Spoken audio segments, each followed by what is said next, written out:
Often a game that you really enjoy when you were a kid doesn't really hold up when you get older. Now, when I was young, I loved Adventures of Tom Sawyer on Nintendo.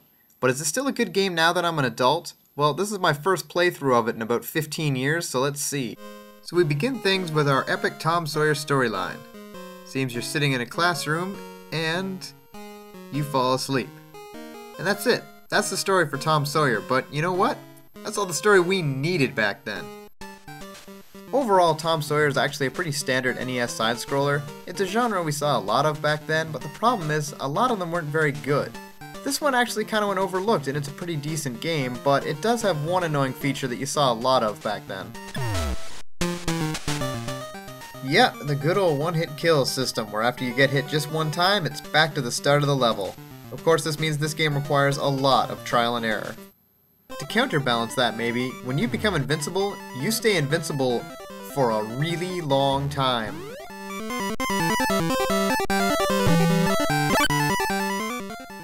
There's no way that Mario got to be invincible for this long. So at the end of the first level, you come to the first boss fight against a giant, intimidating octopus. But watch this.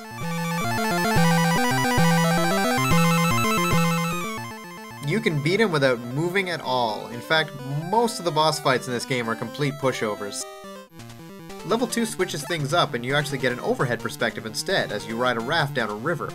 Now, it's pretty cool to see something different, and I gotta give the game credit for at least trying to have some variety, and the stage itself is pretty fun too. The biggest problem I have is with the jumping, because when you jump, the raft doesn't follow you as you move, which is usually what leads to the most accidental pain-in-the-ass deaths. The amount of obstacles in this level gets pretty insane near the end, with frogs jumping around, whirlpools to avoid, kids throwing barely visible blue dots at you, and ledges to jump over while these things are being thrown at you.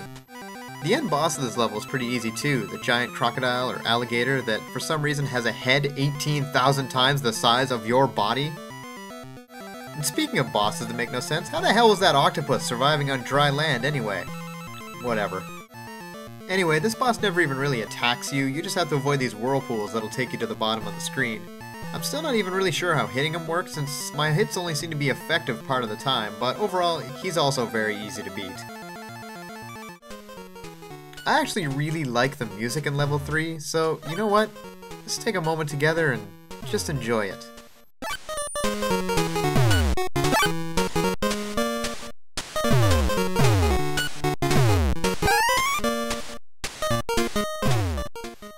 Maybe it's just nostalgia, but to me, that music is just pure classic.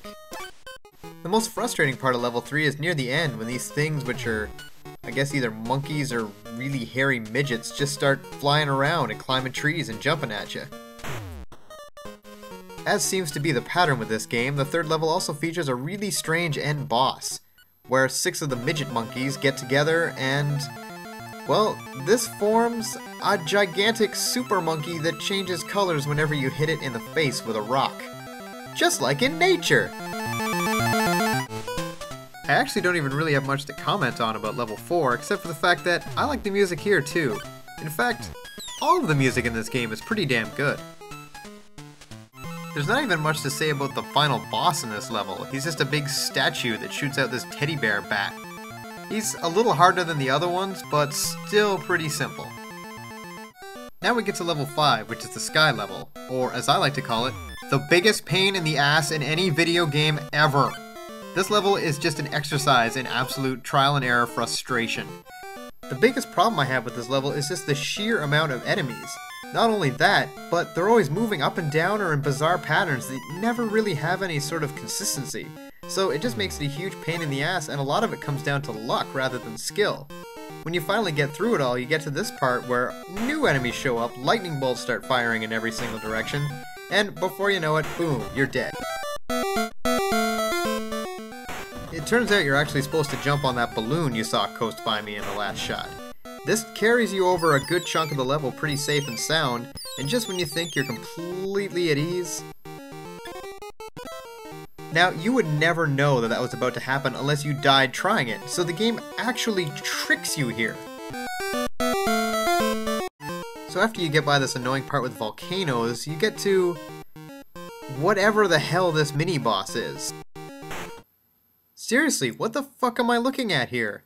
Is it Carrot Top wearing a loincloth riding a cloud surrounded by a ring of anal beads? Yeah, that makes the most sense. So actually this boss fight's pretty easy. If you just stand in the bottom right corner, he will never ever hit you and you can just fire shots at him until he's dead.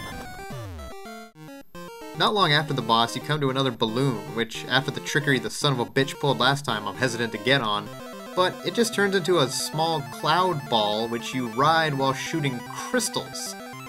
Well, it makes about as much sense as anything else in this game, so I'll go with that. It takes you to the final boss, which is actually the most boring out of all of them so far. It's just a blimp where you shoot the individual pieces off of it. Pretty easy and pretty dull. There is one really annoying aspect to this boss. When you shoot the engine, which is the last part of the blimp you have to defeat, you can still get killed while it's blowing up. Again, how would you ever know that unless it actually happened? Then you have to go back and fight the entire boss again. Not fair. The last level of the game is a pretty run-of-the-mill cave level. You fight boring enemies like spiders and scorpions and bats. And it's not as hard as level 5, it's just sort of generic and kind of a low note for the game to go out on, as I would say this is probably the most boring level. Thankfully the game doesn't disappoint for sheer weirdness in its final boss, as we get a mouthless Indian with a bow and arrow riding a depressed brontosaurus. Kinda looks like a penis. As with most of the other bosses, this guy's really easy and never even hit me. When he's dead, you collect 3 feathers, which is maybe supposed to be significant, and then rescue this Princess Peach wannabe who was never even mentioned before. I didn't even know she was kidnapped. At least the penis dinosaur is happy about it. And that's it. It cuts back and it was all a dream. Or was it?